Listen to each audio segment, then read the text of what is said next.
औरंगजेबावर केंद्र सरकार मेहरबान?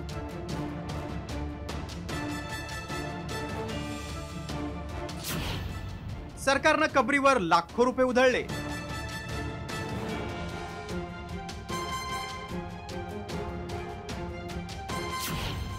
कबर जेसीबीनं उखडण्याची उदयनराजेंची मागणी.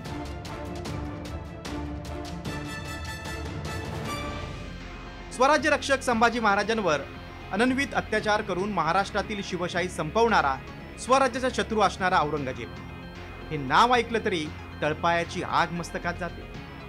महाराष्ट्रावर चाल करून आलेल्या औरंगजेबाच्या अतीची याच महाराष्ट्रात माती झाली आणि त्याच्या कबरीवरून आजही वाद सुरू आहे.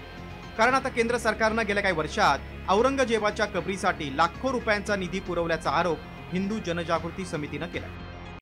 कॉमस्कोर नुसार आता isakal.com आहे देशातील नंबर 1 ची Marathi news website.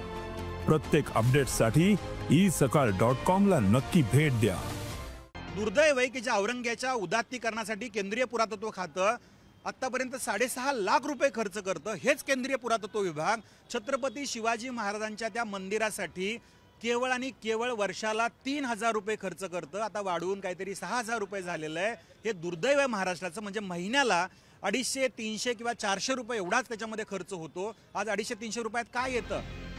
औरंगजेबाचे WhatsApp status ठेवलं म्हणून, जुलूसमध्ये फोटो नाचवले म्हणून किंवा घोषणा दिल्या म्हणून राज्यात अनेकदा मोर्चे निघाले, दगडफेक झाली आणि दंगल सदृश्य परिस्थिती उद्भवली. मात्र आता केंद्र सरकारच्या पुरातत्व विभागाकडून कबरीचं संवर्धन करण्यासाठी 2011 पासून लाखो रुपयांचा निधी बहाल करण्यात आलाय. आतापर्यंत औरंगजेबाच्या कबरीच्या संवर्धनासाठी किती निधी देण्यात आलाय ते पाहूया. 2011-12 मध्ये 47,000 रुपये, 2012-13 मध्ये 80,000, 2017-18 मध्ये 15,000, 2020-21 मध्ये 2,55,000 आणि 2022-23 मध्ये 2,60,000 रुपयांचा निधी दिला. एकीकडे औरंगजेबाचं उदात्तीकरण केल्यामुळे अबू आझमींना अधिवेशनातून निलंबित करण्यात आलं, तर आता लाखो रुपयांचा निधी औरंगजेबाच्या कबरीसाठी दिल्यामुळे भाजपचे खासदार उदयनराजे भडकले आणि त्यांनी थेट कबरीवर जेसीबी चालवण्याची मागणी केली. तो लुटायला झाला होता, चोर होता तो. त्याचं उदात्तीकरण काय करायचं?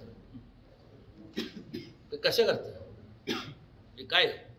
जे लोक दर्शनाला जातात त्यांना सांगा घ्या, त्यांचे वंशज आहे का ते दर्शनाला जातात, घेऊन जा, तुमच्या घरी ठेवा ना. मग नाही तर तुम्ही जावा, जे औरंगजेब कुठनं आला होता तुम्ही पण देश सोडून जावा.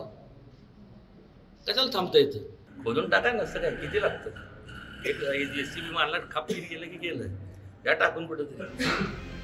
छत्रपती संभाजीराजेंवर अमानुष अत्याचार करणाऱ्या औरंगजेबाच्या क्रूरतेचे इतिहासात दाखले दिले जात आहेत. त्यामुळे औरंगजेबाच्या कबरीवर MIMनं फुलं उधळली म्हणून आकाड तांडव करणारे राजकीय पुढारी केंद्र सरकारनं दिलेल्या निधीवर काय भूमिका घेतात हे पाहणं महत्त्वाचं आहे. ब्युरो रिपोर्ट, साम TV मराठी.